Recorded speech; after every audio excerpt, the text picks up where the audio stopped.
Boa noite, igreja. Boa noite você que nos acompanha aí pelas redes sociais. Realmente é uma coisa bem interessante a gente ver o vídeo que o pastor expôs aí, porque por vezes a gente imagina que para poder cultuar ao Senhor precisamos ter instrumentos, precisamos ter um templo luxuoso, e a palavra de Deus é clara no sentido: onde dois ou mais estiverem reunidos no nome dele, ele se faz presente. Eu não sei os irmãos, mas eu já ouvi diversas vezes pessoas perguntando para os filhos: você gosta mais do seu pai ou da sua mãe? Ou ainda os próprios filhos perguntando entre si: pai, você gosta mais de mim ou do meu irmão? Eu sei que talvez pode ser novidade para os irmãos, né? Os irmãos nunca devem ter ouvido uma pergunta semelhante a esta, principalmente na casa onde tem mais de um filho. Lá em casa, como Deus foi maravilhoso e benéfico com a gente, temos um casal de filhos, dá para falar para o Thales que ele é o filho que eu mais amo e para a Ana Clara que ela é a filha que eu mais amo. Então fica bem, dá para a gente se sair numa boa numa situação dessa. Mas por que eu estou falando isso para os irmãos? Porque hoje nós vamos ver uma coisa bem interessante. Onde está o nosso coração? E para isso eu convido os irmãos para abrir no livro de Mateus, capítulo 6, nós vamos ler do versículo 24 ao 34. Evangelho que o Espírito Santo utilizou Mateus para escrever, capítulo 6, versículo 24 ao 34. Diz assim o texto sagrado: ninguém pode servir a dois senhores, pois odiará a um e amará o outro, será dedicado a um e desprezará o outro. Vocês não podem servir a Deus e ao dinheiro. Por isso eu lhes digo que não se preocupem com a vida diária, se terão o suficiente para comer, beber ou vestir. A vida não é mais que a comida e o corpo não é mais que a roupa? Observem os pássaros. Eles não plantam, nem colhem, nem guardam alimento em celeiros, pois seu Pai Celestial os alimenta. Acaso vocês não são mais valiosos que os pássaros? Qual de vocês, por mais preocupado que esteja, pode acrescentar ao menos 1 hora à sua vida? E por que se preocupar com a roupa? Observem como crescem os lírios do campo. Não trabalham, não fazem roupas, e, no entanto, nem Salomão, em toda a sua glória, se vestiu como eles. E se Deus veste com tamanha beleza as flores silvestres que hoje estão aqui e amanhã são lançadas ao fogo, não será muito mais generoso com vocês, gente de pequena fé? Portanto, não se preocupem dizendo: o que vamos comer? O que vamos beber? O que vamos vestir? Essas coisas ocupam os pensamentos dos pagãos, mas seu Pai Celestial já sabe do que vocês precisam. Busquem, em primeiro lugar, o reino de Deus e a sua justiça, e todas estas coisas lhes serão dadas. Portanto, não se preocupem com o amanhã, pois o amanhã trará suas próprias inquietações. Bastam para hoje os problemas de hoje. É um texto muito interessante para a gente analisar e meditar no que o Senhor tem nos dizer. Na segunda canção que o Lucas entoou, fala sobre isso, de Deus. Como que é o mesmo verso?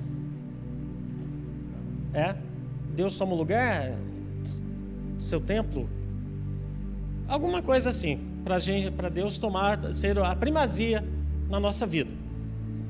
O Lucas vai lembrar o verso aqui, aí ele fala e a gente transmite para os irmãos. Então, isso que é interessante.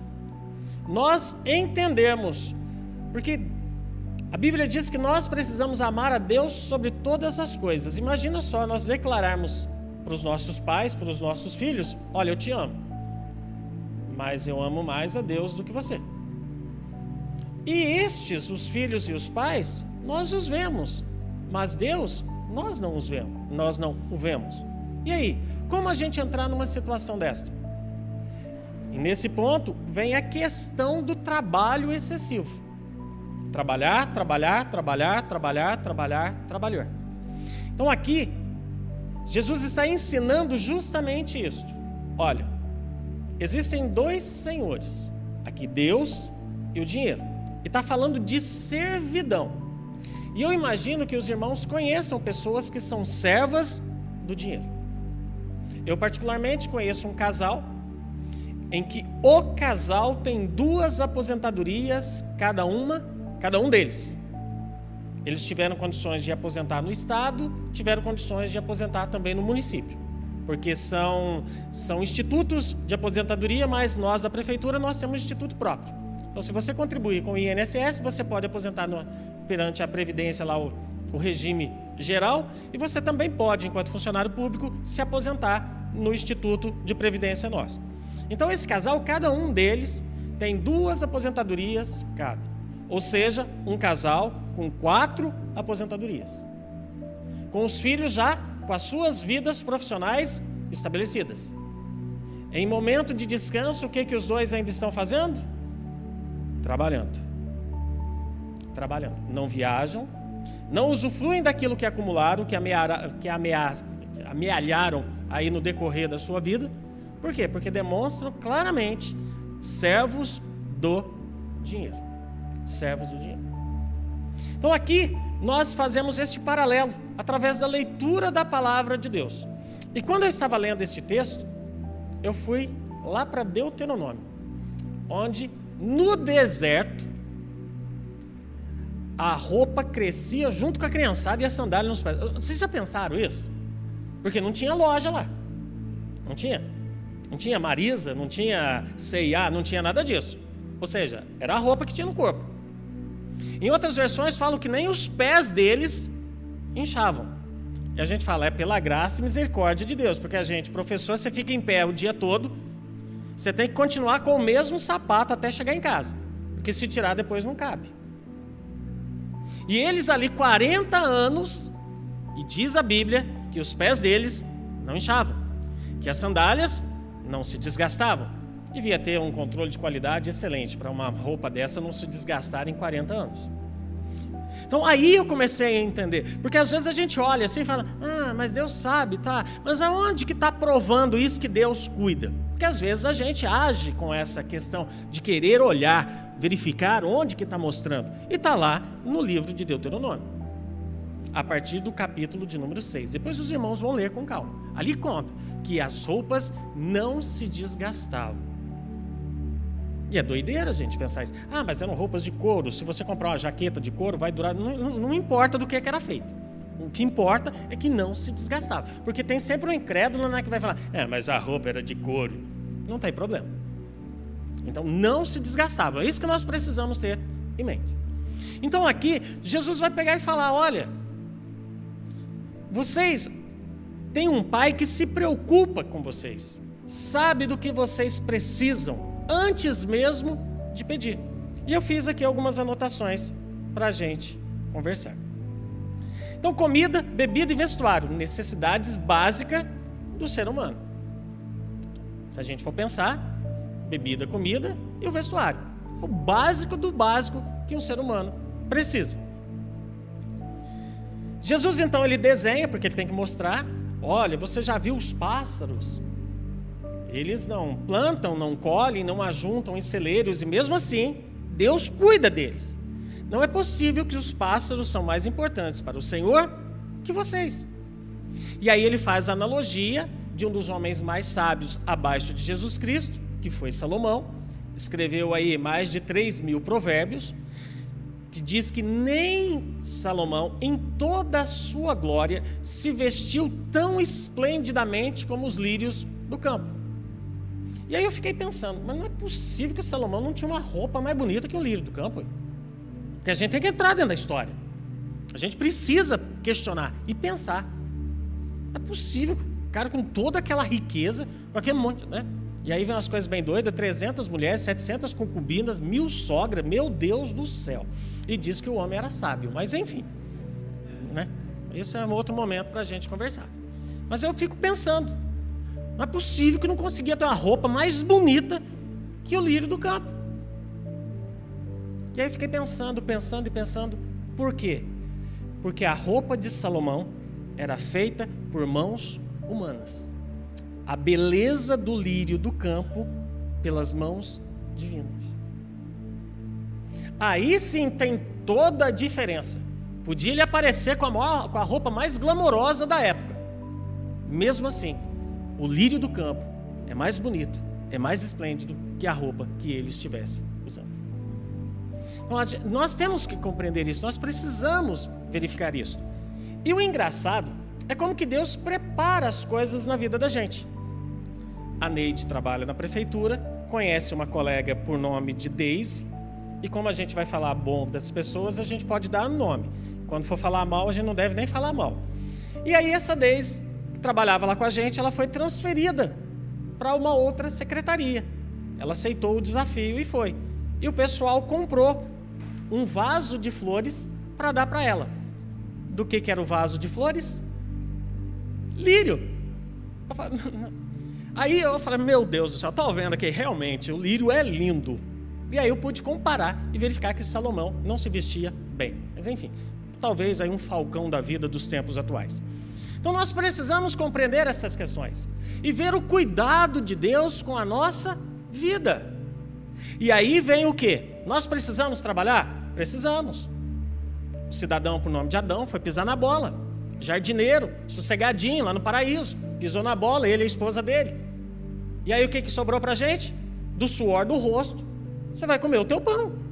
Então aí sobra pra gente trabalhar e trabalhar, trabalhar. E louvamos a Deus porque ainda temos trabalho. Porque quantas pessoas, infelizmente, não só no Brasil, mas no mundo, estão padecendo do desemprego. Então nós temos que agradecer e louvar ao Senhor com relação ao trabalho também. E aí veio também na minha mente aquele versículo que o Senhor trabalhou 6 dias e descansou no 7º. Não é possível que Deus canse e tem que se descansar. Mas é o quê? É para a gente aprender o período sabático, de descansar. Não é somente trabalhar, trabalhar, trabalhar, trabalhar. Por quê? Porque aí nós nos tornamos o quê? Reféns do dinheiro. O dinheiro, ele não pode ser o fim em si mesmo, ele tem que ser um meio. Nós vamos enviar Bíblias lá para Moçambique. Nós vamos enviar. Precisamos do dinheiro. Mas o dinheiro não está sendo um fim em si mesmo, está sendo um meio para alcançar o fim. Qual é o fim? O envio de Bíblias para Moçambique. Então é isso que nós precisamos compreender. Que aquilo que Deus coloca nas nossas mãos é para ser usado no reino dele. E aqui o texto vai terminar, olha, busquem em primeiro lugar o reino de Deus e a sua justiça. E todas estas coisas, quais coisas? Vestuário, bebida, comida, vos serão acrescentadas. Ah, mas então, se eu buscar o reino de Deus, a justiça de Deus, e não trabalhar, estou sossegado. Não é isso que está dizendo que não. Porque às vezes quer encostar também, e falar, ó, não, agora eu vou só buscar o reino de Deus e a justiça dele. A justiça dele é o trabalho também. Porque às vezes a gente pincela na Bíblia somente a parte do versículo que nos interessa. A outra parte a gente não busca. Outro dia, conversando com uma pessoa, a pessoa, né? A minha alma está igual o Salmo. Oh, minha alma, por que estás abatida? Aí, qual que é o resto do versículo, irmã? Só pega a primeira parte, né? Ela, eu não lembro. Olha como é que é legal. Aí peguei, abri o celular lá. Olha, irmão, o resto do versículo diz assim: descansa no Senhor. Então a gente só pega a primeira parte. Oh, alma, por que estás abatida? Minha alma está tão abatida hoje. O resto do versículo a gente não traz para as nossas vidas. Então nós precisamos trazer a Bíblia toda para dentro da nossa vida. E aí isso vai se tornar algo diferente. Então nós vamos conseguir entender. E aí vem outra coisa mais interessante ainda. Jesus pergunta: não se preocupem. O que é preocupação? Preocupar-se antecipadamente com algo. Vocês sabem por que a gente não sabe o dia da nossa morte? Já pararam para pensar? Vamos imaginar, e eu falo com paz no coração, que eu vou morrer amanhã. Imagina só. E aí amanhã é o dia da minha partida. E aí eu começo a despedir do povo hoje. Ô, Figueiredo, amanhã eu vou embora. Amanhã eu vou embora, Figueiredo, pensa bem. Ô, pastor, amanhã eu vou embora. Aí começa a vir aqui a tristeza, morre hoje, não curte nem o resto de hoje. Percebe por que a gente não sabe o dia da nossa partida? Percebe? Olha como que Deus é maravilhoso, ou seja, já ia perder um dia. Já ia perder. Então, por isso que nós não sabemos. Então, essa é a parte legal da gente entender esse contexto como um todo. De não se preocupar com o dia de amanhã. Aí eu tenho uma fatura para pagar amanhã. Aí é outra história, porque existe um planejamento também. Ó, Deus, está aqui os boletos, agora é contigo. Aprendi lá na mensagem que eu não preciso me preocupar. Amado, se você descansar no Senhor, Ele vai enviar o recurso, desde que você tenha feito com cautela. Que Jesus também falou, olha, você vai construir uma torre. Primeiro você senta, calcula e vê se você tem dinheiro para poder construir. Para não passar vergonha. Então, esta questão a gente precisa analisar e trazer para o nosso contexto. E aí ele continua falando, olha, cada dia já basta os seus problemas. E tem pessoas ansiosas demais. Você quer deixar uma pessoa ansiosa, mais ansiosa? Fala para ela que no Natal você vai dar um presente para ela. Acabou com o resto do ano dela. Ela só fica pensando no Natal. Ou seja, é ansiedade. Aí vocês vão falar, mas eu não sou ansioso. Chega alguém e fala assim, ó, depois para você contar um negócio para você. E a pessoa sai de perto. Você vai atrás. Não é depois não, filho. É. Percebe como que cada um de nós temos as nossas ansiedades? Os nossos sofrimentos antecipados. E o que adianta a gente ficar pensando no problema? Vai resolver? Não, nós temos que pedir a direção do Senhor. Senhor, esse problema está nas tuas mãos. Da graça, da sabedoria para lidar com ele. A gente pede paciência para Deus, né, irmão João? Ele dá paciência? Ou ele dá determinadas situações para a gente exercitar a paciência? Ué, você pediu paciência? Eu vou dar uma situação aí para você colocar em prova se você está sendo paciente ou não. Então nós temos que tomar cuidado com aquilo que a gente pede para o Senhor. Eliseu virou para Elias e falou, olha, eu quero porção dobrada do teu espírito. O que o Elias falou? Você não sabe o que você está pedindo, mas você quer, vai ser feliz, só não pode reclamar depois. A gente não pode reclamar. Então a gente tem que analisar esse contexto como um todo. Então o primeiro ponto que a gente tem que analisar em relação ao que nós estamos falando, para que Deus venha tomar verdadeiramente o centro da nossa vida, a primazia dos nossos pensamentos, é nós realmente estarmos em paz. E esta paz só é transmitida a nós por intermédio de Jesus Cristo, que é a paz que o mundo não conhece. Que o mundo não conhece. Tem aquela passagem era um casal e eles não tinham filhos. E eu sempre confundo, eu não sei se é Elias ou Eliseu, aí o pastor vai me ajudar aqui. E aí, eles tinham construído um quartinho para o profeta, e aí o profeta conversa com o moço dele ali, olha, eu vejo que esse casal não tem filhos. E aí ele pega e fala, Eliseu,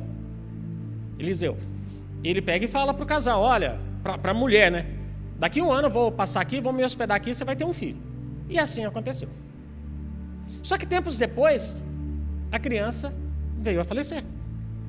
E aí aquela mulher saiu e foi até o profeta onde ele estava. E as pessoas encontravam com aquela mulher pelo caminho. Tudo vai bem com você? Tudo vai bem. Tudo vai bem com teu marido? Tudo vai bem. Tudo vai bem com teu filho? Tudo vai bem. O filho morto. Isso é loucura. A gente entendeu o que é a paz e o que é Deus ser o centro da nossa vida. Até que ela chega à presença de Eliseu. E ali ela arma um barraquinho, né? Vamos ser sinceros, né? Eu te pedi filho. Estava indo lá em casa, estava frequentando lá, dormindo lá. Eu te pedi filho? Não te pedi. Por que você falou que eu ia ter filho? Para Deus pegar e me tirar? Ou seja, nós precisamos, ali o profeta estava representando a pessoa de Deus ali, o contato com Deus. Então nós temos que saber onde levar os nossos problemas. E aí, claro, Eliseu, né, provavelmente pega a cara que caiu no chão e fala: ó Deus, o Senhor me usou, profetizemos, tá um filho lá, agora o Senhor resolve a peleja. E aí foi lá, a Bíblia diz que ele entrou no quarto, deitou-se 7 vezes sobre a criança, soprou 7 vezes sobre o rosto da criança, e o espírito voltou àquela criança. A gente fica imaginando depois a moral de Eliseu, né? Aí, filho, ó, tá aí o filho aí, ó, viu? Deus é mais. Mas enfim, então a gente tem que entender esse procedimento. Confiar em Deus, saber que Ele vai nos dar o alimento, Ele vai nos dar a bebida, Ele vai nos dar o vestuário necessário. E não colocar preocupação na nossa vida excessivamente. Porque Ele diz assim: olha, vocês conseguem colocar 1 hora a mais no curso da sua vida? Nós não conseguimos. Mas a preocupação, ela consegue roubar o nosso tempo. Ela consegue nos deixar desestabilizados de tal forma que nós não conseguimos pensar em outra coisa a não ser o problema. E aquele problema começa a tornar uma dimensão tão grande, tão grande, tão grande, que por vezes a gente pensa que nós não vamos conseguir. E eu tenho certeza que os irmãos aqui presentes no templo e vocês que nos assistem pelas redes sociais já passaram por situações em que você olhava e não via solução, não via saída. Mas aí Deus entrou com a providência dele, a saída chegou, a solução nos alcançou e a bênção também foi estabelecida. Essa que é a parte legal. O pastor sempre costuma dizer: o melhor de Deus está por vir. E está mesmo. Aí a gente fica pensando assim: mas o melhor de Deus, será que é aqui? Amados, se for aqui, amém. Se não for aqui, eu tenho certeza que na eternidade, juntamente do nosso Pai, é muito melhor, elevado a N vezes. Lembra das aulas de matemática que tinha o expoente? O N significava o quê? Não tem, é o final. Então nós podemos pensar que o melhor de Deus, elevado a N, está por vir. Por quê? Porque lá vai ser muito melhor do que o que nós estamos enfrentando aqui. Mas para isso nós precisamos vamos pensar assim, as pessoas que querem comprar um carro novo, quando o carro sai, tem lá o test drive, não tem? Você vai lá, você dá um rolê no carro, vê se o carro é bom, se é aquilo mesmo que você quer, ou seja, você, como diz o bom mineiro, você porva, você experimenta. Aqui na terra, nesse tempo que nós temos aqui, nós estamos fazendo justamente esse test drive com Jesus. Nossa, é bom. Se aqui, cheio de pecado do jeito que é, caminhar com Ele é bacana, lá que não vai ter choro, não vai ter pranto, não vai ter tristeza, vai ser muito melhor. Então nós temos esse privilégio. Agora, se nós temos dificuldade de desenvolver um relacionamento com Deus aqui, Ele ser o centro na nossa vida, se nós estamos desviando o nosso olhar, correndo atrás do vento, como é que a gente vai ter um relacionamento com Ele lá no céu? É semelhantemente, eu vou falar por mim, o menino quando entra pela primeira vez na casa da namorada. E eu acredito que os meninos aqui já passaram por uma situação dessa. Você senta no sofá, só respira e é assim mesmo, nem movimenta o tórax direito. Aceita uma água? Obrigado. Está morrendo de sede. Fizemos janta, vamos jantar? Não, obrigado, eu jantei e vim para cá. Tá nada. Está morrendo de fome. Mas está lá. Não mexe, não faz nada. Aí ganha liberdade. Chega lá, o pessoal está assistindo novela. Licença, mas está passando o jogo, eu quero assistir o jogo. Por quê? Porque aí já tem o quê? Liberdade, já tem intimidade.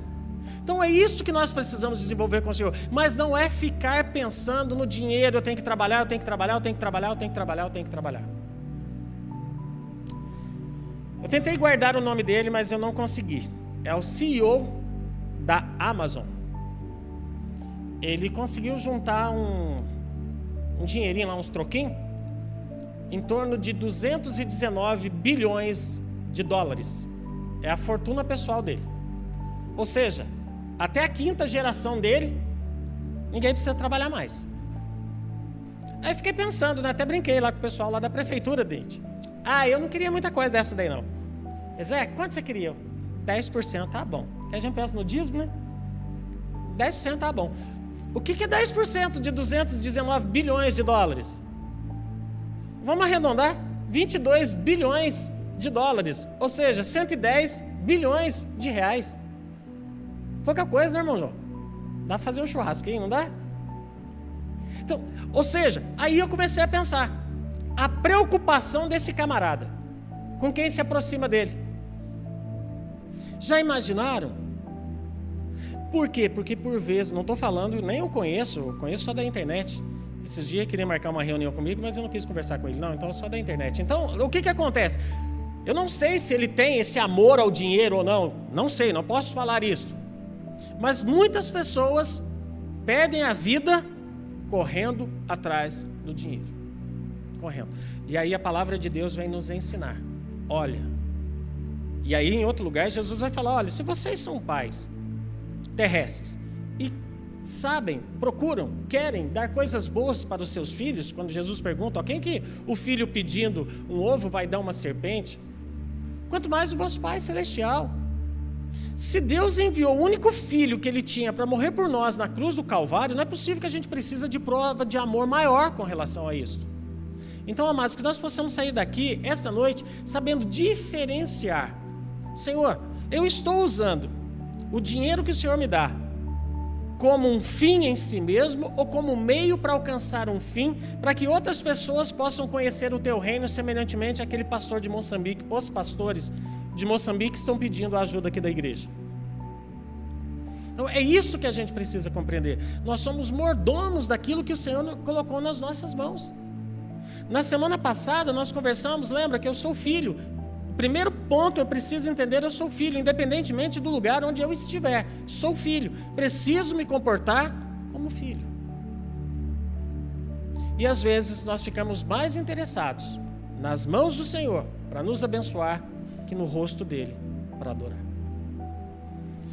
Senhor nosso Deus, Pai querido, nós louvamos o teu nome, Senhor, porque mesmo nesta geração, mesmo essa frieza espiritual, mesmo, Senhor, nesse congelamento do sentimento amoroso, nós ainda vemos pessoas preocupadas em alcançar vidas para Ti. Nós oramos, Deus, por esses dois pastores que estão pedindo Bíblias, Senhor, a Tua palavra. Nós também oramos, Deus, para que nós possamos ser instrumentos do Senhor para poder abençoá-los. Ó Deus, que o nosso coração esteja em Ti. Que nós, Deus, não venhamos a buscar, Senhor, tantas coisas aí que o dinheiro pode comprar. Tira, Deus, essas preocupações, os pensamentos, Senhor, porque do contrário nós estaremos sendo semelhante aos pagãos, Senhor, aos que ali estavam, semelhante àquilo que Jesus falou. Ó Deus, leva-nos a buscar primeiro o Teu reino, Pai, a Tua justiça, porque, Deus, o resto vem. Ensina-nos, Deus, a viver o dia de hoje, mesmo diante das dificuldades. Até aqui o Senhor tem nos ajudado, até aqui o Senhor tem nos sustentado.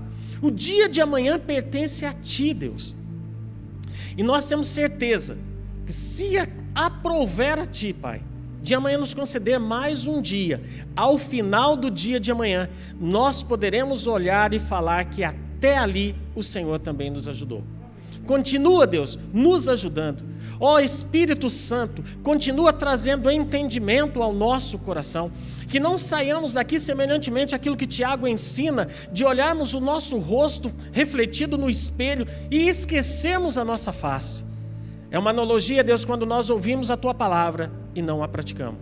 Ensina-nos, Deus, a sermos praticantes da Tua palavra e não somente ouvintes. Em o nome de Jesus.